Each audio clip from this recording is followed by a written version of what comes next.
And Happy New Year to you all, and to those who are joining us online as well. My name is Dave, and I'm our lead pastor here. If we haven't met yet, welcome. What does home feel like? Serious question. I want you to think about that for a moment. When I say the word home, what kind of, what maybe words pop to mind, or what sort of emotions or feelings kind of surface for you? Now, I realize that there are some here who probably have a complicated relationship with home. In fact, I think that none of our experience is totally whole in every sense. But I want you to take the next few moments to think about the idea of home and what features kind of resonate with you, about that inbuilt longing you have, and I think we all have. So just take a second to think about that. Honestly reflect on that. What does home feel like? What does it mean? In the best sense of the word, what does home mean? And now, I'm going to take a little bit of a risk here. Actually, I'm going to ask you to take a little bit of a risk here. This is a series on community, after all, about togetherness, after all. And so, what I'm going to ask you to do, and I rarely do this, but I just want you to turn to a neighbor, to someone nearby, and just maybe share those few words that come to mind for you. So I know this is a bit of a weird ask, but I'm going to ask you just to turn to someone around you and say, what does home feel like to you? And just listen to them for just a moment. We're going to take honestly, it's 15 seconds. So go. Let's do this.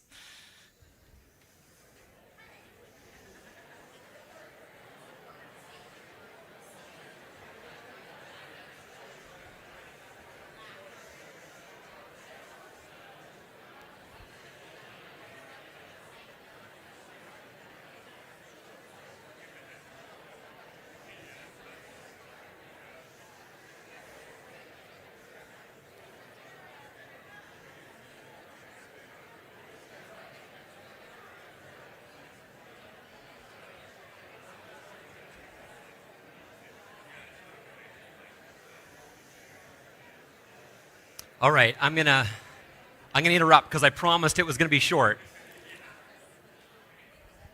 But I'm gonna take a further risk here, okay?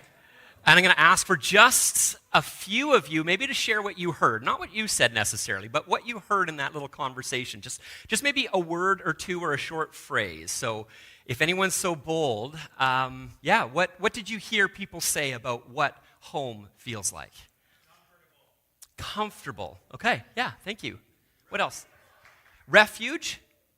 Something else over here? Safe. Up on the balcony. Sleep. Okay. Somebody's son said sleep. All right. Something over here someone said. Fun? Wow. I gotta get my hearing checked. That's my New Year's resolution apparently. Yeah, Jeffrey. Okay, something about your cat. So there's some togetherness. Yeah. Friends. Okay. No boundaries. Okay. Interesting. Yeah. Community. Yeah. All right. You know what? Thank you so much for actually doing it. I think Ricky was unsure. It's I don't think anyone's going to say anything. So there. So there. You know, for many, I think if we took the next hour to sample all that you heard, I think a few other themes would arise as well. One of them that comes to my mind at least is the image of a table, right? That place where people gather to sit down and share a meal with each other.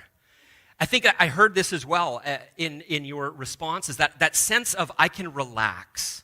I can let my guard down. I think that's what you mean, but you don't have to be you don't have to have that distance from us. I can let my guard down. I can kind of just be me and let it all hang out.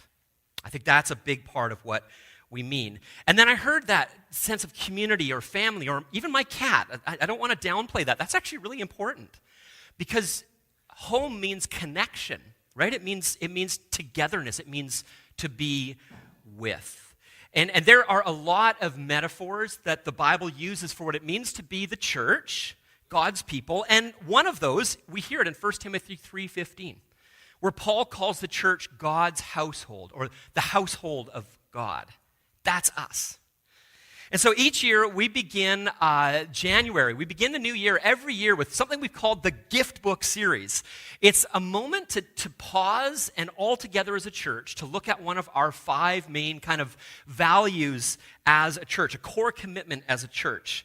And we've called it our Gift Book Series, and you're like, what gift? Where's the book? Okay, fair enough. You know what? Since COVID, we actually haven't been giving out a physical book. It kind of stopped at that point. But what we have been doing is we've been writing these series and like the handouts. And so we could just give you handouts. Those are available at the info booth if you want a physical copy. Of course, you get them in your inbox if you're signed up and connected with us through your email. You'll also get those. And so, at the end of it all, you could staple it together. Boom, book. There you go. You're welcome. So, during this season, what we want to do is focus in on one of these kind of core commitments. And one of them is togetherness, it's community, it's being God's people. And we want to encourage everyone who calls Summit Drive their home, and I don't use that word lightly. If this is the place that you've said, yes, we've landed here, or if you're exploring if this will be your home church, we do want to encourage everybody to plug into one of our midweek groups. It might be a life group, and that's usually adults, 6 to 12 or so adults gathered. Sometimes it's here at the church, sometimes it's in a home. Or one of our mid-sized groups, like our young adults or our youth, or one of the other groups that are meeting during the week. And even if it's just for a short season, this helps us just to get to know each other a bit better and really to focus our attention on what it means to be community this year, what it means to be called into relationship with each other. So it's our desire at Summit Drive that every person would be deeply known and truly loved. Deeply known, like who you actually are, and truly loved. And so that's what we're going to focus in together. And in having that experience in our life together, we become a foretaste of the great homecoming that we are all looking forward to in God's good future. And so we're going to reflect on what community means in really practical terms. We're going to talk each week about like something to do with community here at Summit Drive and what it means for each of us to take responsibility and participate in building that community. We're going to talk about the barriers that we often face. And I would say that when it comes to community, there are lots of barriers that we have. Ones that are internal and psychological and rooted in our own histories, and ones that are like almost like just a part of the culture we live in. So we're going to touch on those throughout these series as well. And by God's grace, we're going to grow closer to God and to each other over the next 5 weeks. Here's our big idea for today. Our big idea for today is that we as a local church are not like a family. We're not. We are a family. We're not like a family, we actually are. And so we're going to look at today how Jesus, in particular, makes us into a family. We are God's home, which, like any home, is complicated and messy, but beautiful all at once. So we're going to talk about how Jesus forms us into a family together. We're going to this will be the groundwork kind of for the rest of our series. And I want to start by talking about home as our telos. Now, telos is a fancy Greek word, and we'll unpack it a bit in a moment. But as human beings, I could basically summarize it like this. We aim our lives at what we love. The end game, the thing that we're shooting after, that's our telos. That's our kind of big end game, you might say. And in his book, Desiring the Kingdom, the philosopher and Christian James K.A. Smith, he says that humans are teleological creatures. Like we make our way through the world based on some telos, some specific vision of the good life. A vision of what human flourishing means. It captivates our imaginations. It has our attention. And we aim our life at what we love. And essentially, the American dream, I think, is a great example of, you'd say, a myth or a telos that has captured a country's imagination. What is it? Right? It's a vision of material prosperity that is supposedly open to anybody who just simply wants to work hard and grab it for themselves. So this idea that everybody can be materially prosperous if you just work hard. And so that story has an end game. And the end game is what? Becoming really wealthy, becoming powerful, and doing it by myself. I made this happen. That's a a vision of life. That's a telos. And it drives us. We give ourselves to something like that. And the biblical story presents us with a telos, a biblical telos, God's vision of what life is and is for. And of course, this vision is, as we would believe as Christians, this vision is reality. This is what we're made for.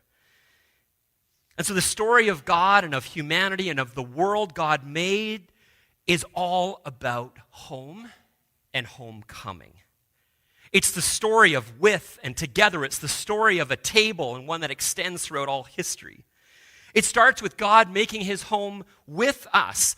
See, the initial creation story right at the beginning of the Bible speaks of God creating a space where then he can come and dwell with his creation, especially the high point of his creation with his human creatures.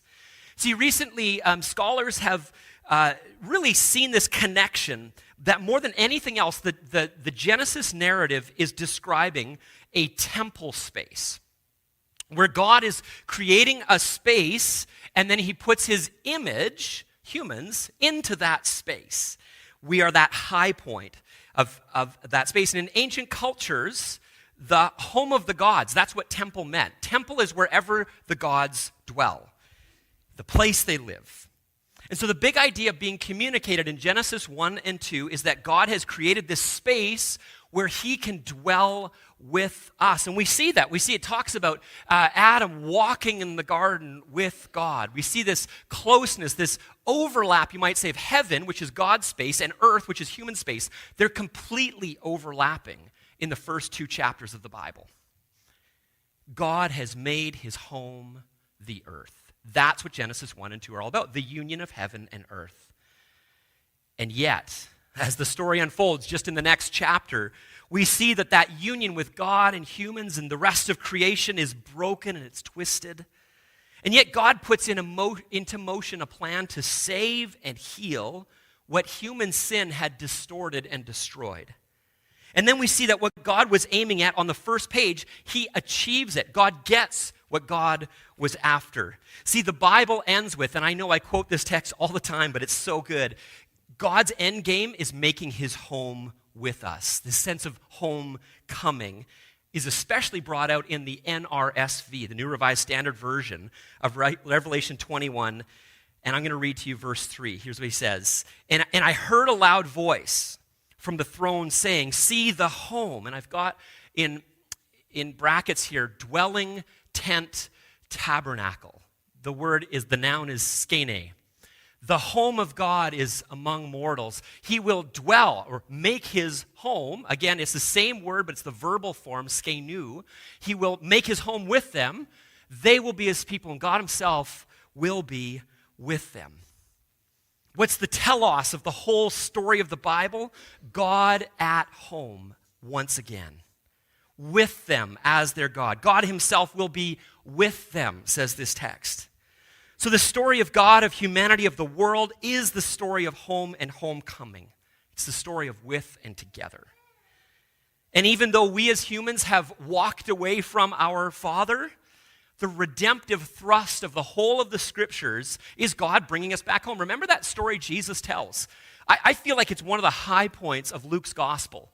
There's a younger son who leaves home and spends all that he has on wild living. There's an elder son who stays home but is very much not at home with his father. And in both cases, the father runs out to the younger son and invites him back home.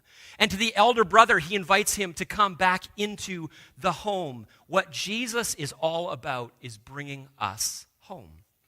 That's the redemptive thrust of the Bible. More still, God now makes his home within us. At Pentecost, God the Holy Spirit comes to live within each believer and to make the church his dwelling. We now together are the temple of God. We are the home of God. Isn't that crazy? That is wild. But that is how the Bible presents who we are. 1 Corinthians chapter 3 speaks of it in really clear terms in that sense. God makes his home now within us and makes us into his home.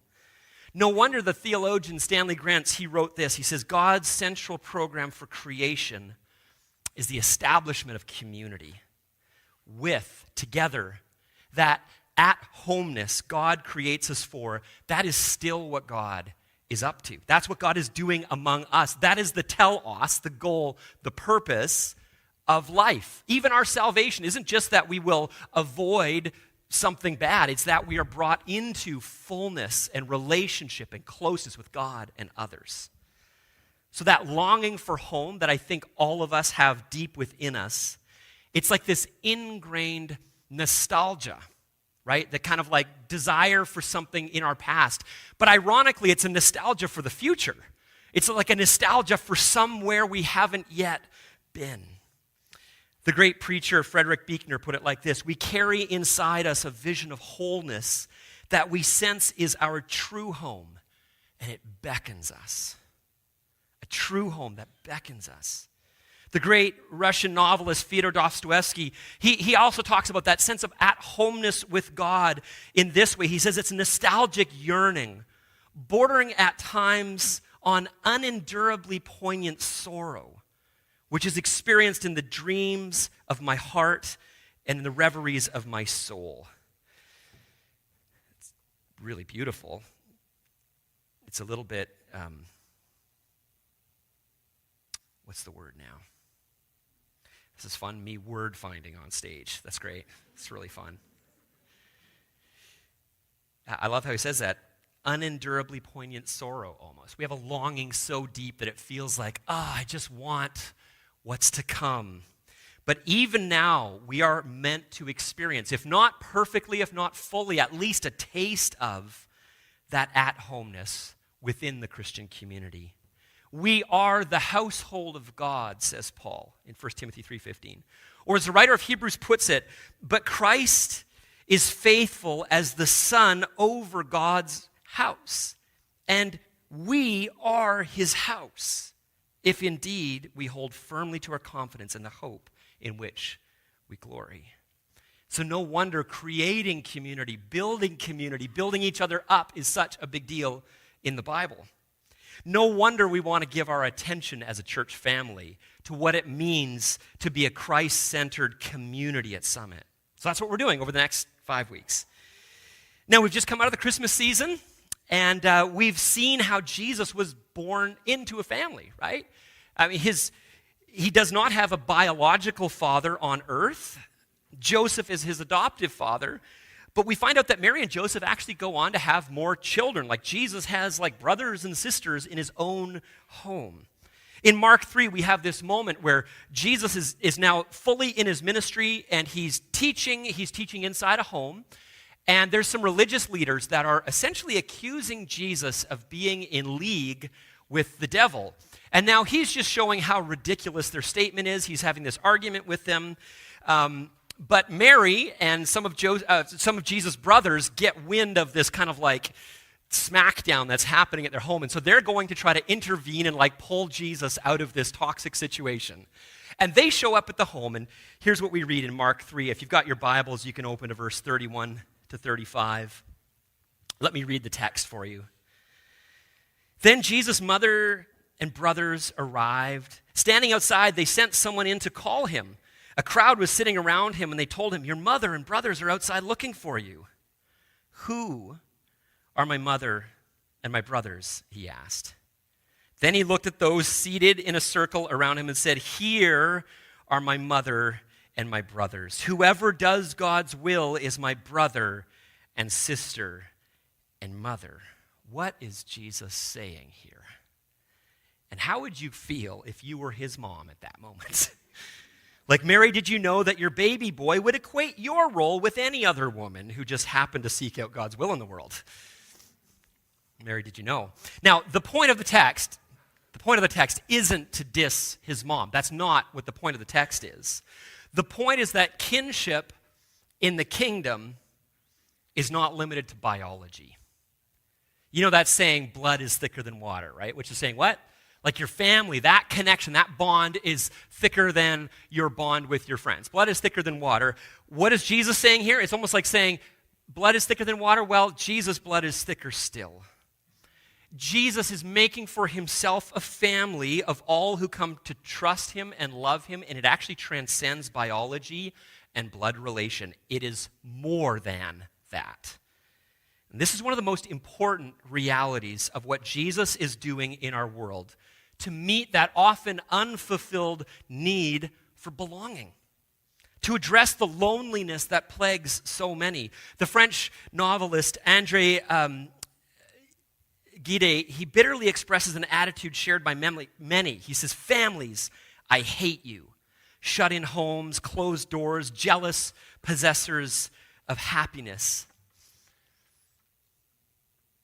But what good news to hear what Jesus says. For a world who feel that they have been shut out, who for any number of reasons have found themselves as outsiders, Jesus is really and truly creating a community where those without those rich family connections are brought in and made into a family, where each member belongs to all the others, as Paul says it in Romans 12. We tend to reserve that language of "you belong to me" for like Taylor Swift songs about romance, or in Tay-Tay's lyric, "Unrequited Love." Or that's the sort of way we talk to our children, "you're mine forever." True, but according to Jesus, not limited to that. So is Paul overstating his case? Is Jesus for reals here to say biological family is not the end game? You are not the sum total of my family, but those who love, trust, and follow after God's heart are. I think Jesus is being honest about spiritual reality, about reality in general. This new family is what Jesus creates through his work. And we're going to celebrate it later. Through his blood is thicker than water. And we see this dramatically demonstrated when Jesus himself is on the cross. He is suffering and dying for the sins of humanity.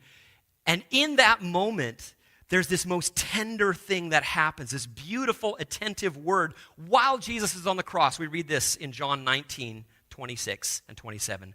When Jesus saw his mother there at the foot of the cross and the disciple he loved standing nearby, he said to her, "Woman, here is your son." And to the disciple, "Here is your mother." From that time on, this disciple took her into his home. So Jesus is honoring and caring for his mother, his biological mother. He's making provision for her future, even while dying on the cross. That's incredible. So the fact of being God's family doesn't take away from the love and responsibility for our biological families. Okay, that it doesn't say, "Oh, okay, I can just be family. The church is my family. I can say whatever to my biological family." No, Jesus shows us that both things are still going on. We're told to love our neighbor as ourselves, and your family is your closest neighbor, right? But it does expand our walls. It does mean our tables need to be made longer. The borders, you might say, of our home are now very thin. The commentator, biblical scholar David Garland, he wisely notes this. He says, "The goal of Christians in marriage is not to make a house an island of intimacy, shut off from others in the world, but to make a home for humankind. Through families, the church is to extend the kind of accepting love that transforms a runaway slave like Onesimus into one who Paul claimed as his own child and as a brother to his former master Philemon. We are to adopt one another, accepting responsibility for and commitment to one another. And we see this played out in real time as the early church begins to address one another with familial language. My brother, my sister, they meant it. They meant it. We now belong to each other. And perhaps the strongest language of all in this sense comes from Jesus' promise to his disciples in Mark chapter 10. If you have your Bibles open to Mark 10, verse 28, and so Jesus is, he's just had this conversation with the rich young ruler, okay? And he says, "You're going to have to sell your possessions if you want to follow me." Because he knew that this rich young ruler's, his heart, the thing his heart was wrapped around was his money, was his stuff. And so Jesus says, that can't be first. God has to be first in your life. And he lets the young man walk away, but then the disciples are like, wow, how is it possible to be saved if that's what it takes? How can anyone be saved? And Jesus wisely answers, he says, well, it's impossible for humans. What's impossible for humans is still possible for God. And then we see in true form, Peter jumps in, and he says this, verse 28. Let me read it for you. Then Peter spoke up, we've left everything to follow you. Truly, I tell you, Jesus replied, no one has left home or brothers or sisters or mother or father or children or fields for me and the gospel. No one who has left these things will fail to receive 100 times as much in this present age. And we might be asking, like, Jesus, 100 times what? Receive what? Look at what he says next. Homes, brothers, sisters, mothers, children, and fields, along with persecutions, and in the age to come, eternal life. But many who are first will be last, and the last first. Let's be honest. This kicks really hard against much of how many Christian subcultures think about family, like biological family. We need to know that in the time that Mark is writing this is those next decades following Jesus' death and resurrection. The time that Mark is writing this, and he's sending it probably to the church in Rome in the early 60s. And at that moment, to follow Jesus, to say, Jesus, you are truly the Son of the living God. You are God himself. And I put my trust in you. Your death and resurrection means my life and my eternal life. To say that in this moment would mean for many alienation from family, from their family of origin. It meant the literal loss of home or relationship with spouse or children or their current job. To say yes to Jesus was to be pushed out in many ways from all the home and family you had experienced previously. But for those who had lost connection and property, for me in the gospel, is what Jesus says. What does he promise? He says 100 times as much in the present age, and in the age to come, a whole lot more. What is Jesus talking about? 100 times as much? How? This is one more awkward moment. I just get you to look around. That's how. 100 times as much is in the face of those that you're seated next to. 100 times as much. When Catherine and I were traveling back from Ontario to BC, we'd been studying there. My dad was diagnosed with pancreatic cancer. That's what brought us to Kamloops initially. We dropped our current field ed placements and packed up and moved west. And I think we on a 5-day journey, we only had to rent a hotel one time because on 4 nights of the trip, we had a picture of the 100 times. People in our church community at North Burlington Baptist Church, they're like, I have a friend in Sault Ste. Marie. I have a friend in Thunder Bay. I have a friend in Winnipeg. And they just made phone calls, and all of a sudden, our trip was just driving from one home to the next home, and we received this hospitality of our family in Christ, of that 100-fold. People moved beds around. They put extra plates at the tables. They threw extra steaks on the grill. And we knew we were home in this 100-fold sense in that moment. When we arrived in Kamloops, we didn't have a place to live at first. We stayed at Harry and Laurie's for over a week. When our car needed to get repairs, Dave just gave me the keys to his car, Dave Moore, and we drove his car for a time. It's the way Cliff and Pearl open up their home to pretty much every guest that we have at our church. They call and say, do they need a place to stay? Even a Syrian refugee family of 6 that we hosted, before we had housing for them, they just said, you can stay at our place. And that was for an extended period of time. That's that 100-foldness of the kingdom. So the gospel of our Lord Jesus Christ, the good news, is so good for those who maybe felt abandoned or left out, pushed aside, or found themselves displaced, because when we're living as we're called to, when we're living as a family, family is relativized. It's expanded. It doesn't mean just our kin any longer. However, that doesn't mean we can drop our commitment to our biological family. Not at all. Jesus isn't saying that. Remember, he's making provisions from his mom, even from the cross. I felt it was my responsibility to move back to BC because of responsibility to my family. But what it does do is say we are a community who now open our homes and hearts up wide. We lengthen our tables. We expand our walls. Because Jesus tells us, whoever does God's will is my brother and sister and mother. Who are Jesus' family? Whoever does the will of God. And I've seen this in countless ways at Summit Drive over the years. I think of our young adult ministry here. This home-cooked meal every Monday night for those kind of in the 18 to 35-ish crowd. This is designed on purpose to be a sense of home for those who are especially away from their homes, right? We gather here to make a meal and create a space where every person who comes in has a sense that you belong, you're valued, you're loved, you're home now. And I think I just want to take this as an opportunity to say to all of those of you who've cooked over the years, thank you so much. I got to lead this ministry for over 15 years, and I've seen so many people make so many meals, and every meal you make, you are saying to those students who come, you're loved, you belong, you're home. Every time you did that. So thank you so much for doing that. And I know Ben would love even more people to participate in that. So it's a little plug. Hey, you weren't expecting that, but you'll take it. It really matters to set the table. We've structured our community to say that to young people who are apart from their biological families, maybe for the first time.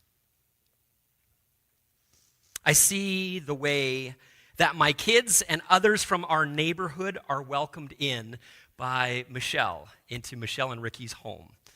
One of our kids was just having a tough time at school last year for a season, and he found this openness and hospitality. He found that his family was even bigger than our walls in Auntie Michelle and Uncle Ricky.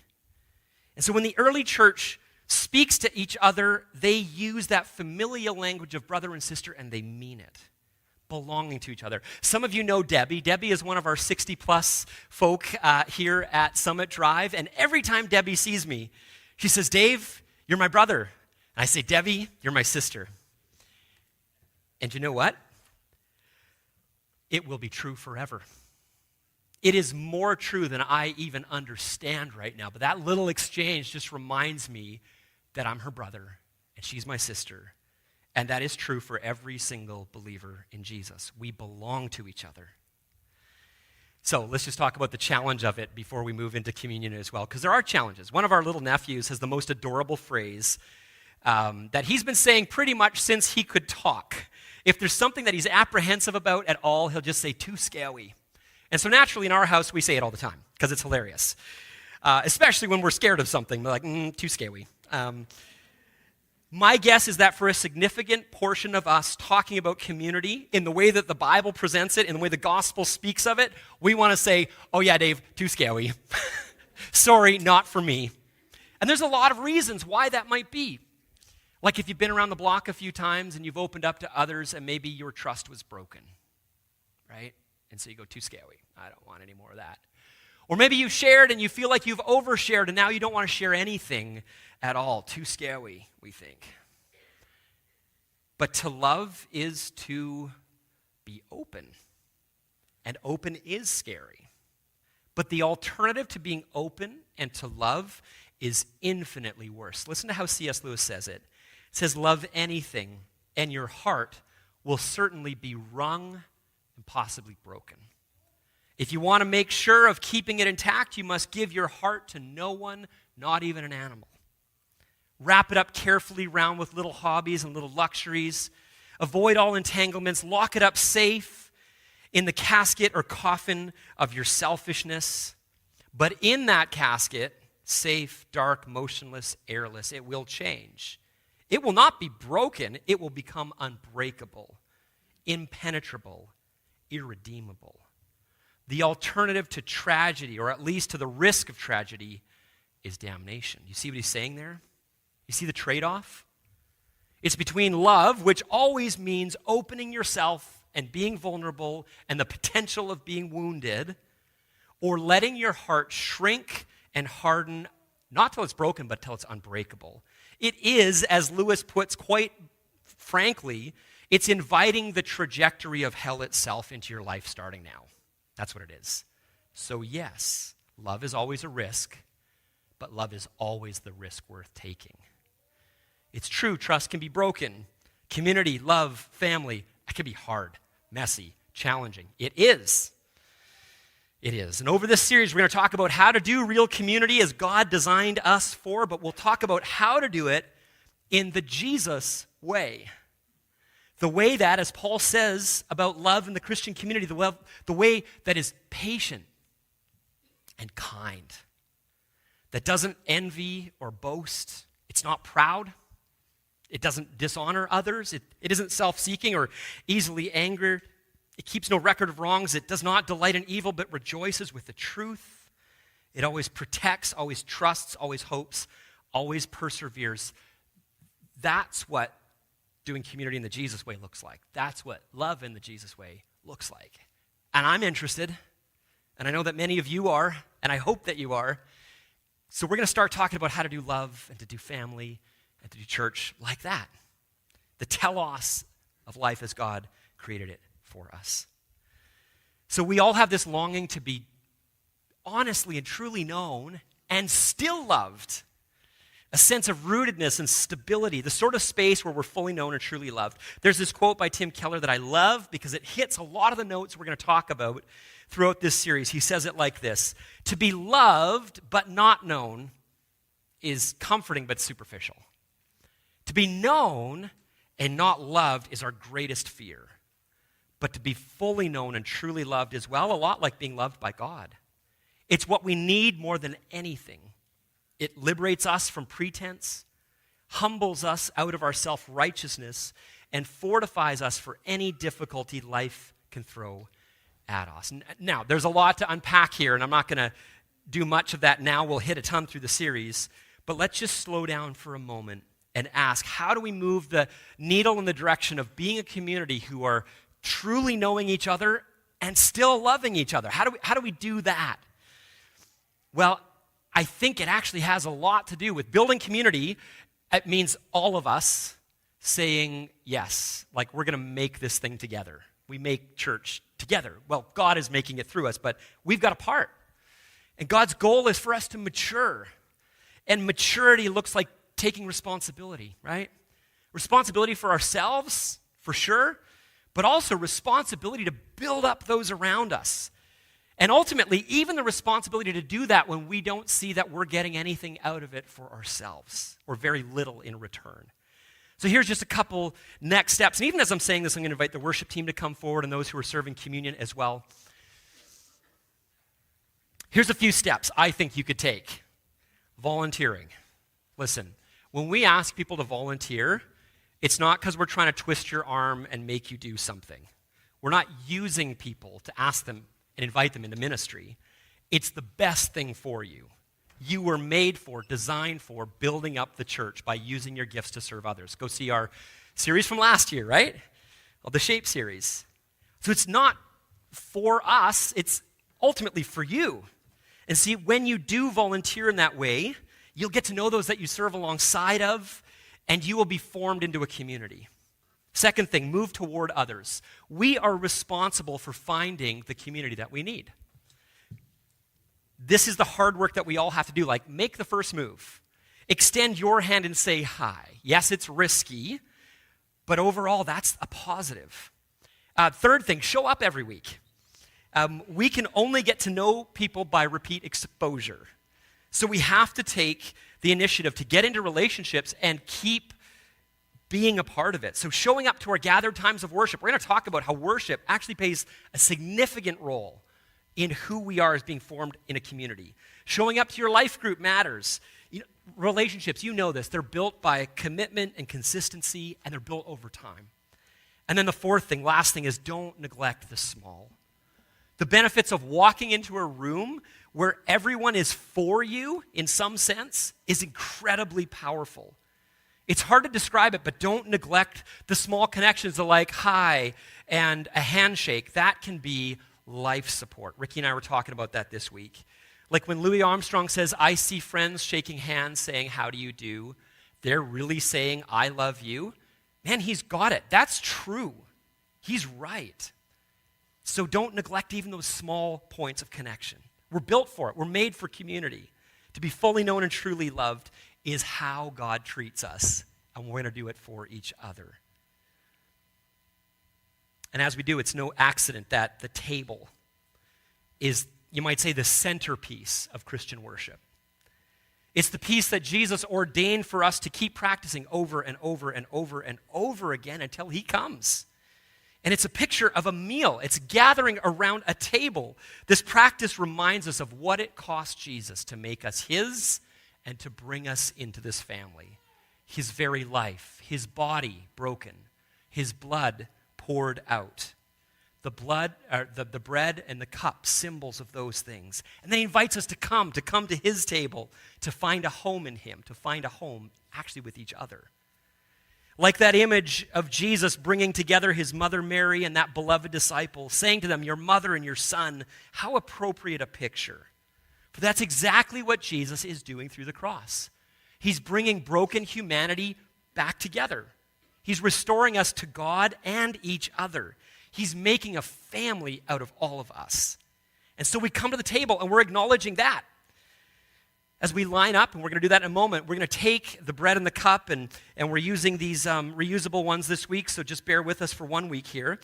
But when we line up to take this, we look to Jesus. We remember him. We worship him. But there's something else that happens too. We not only look to Jesus, but we look around the room.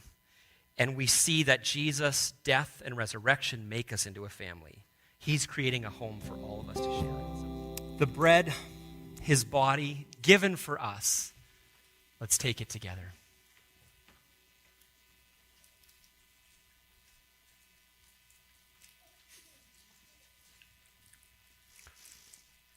And the cup. The cup that assures us that his blood is sufficient for our forgiveness and new life.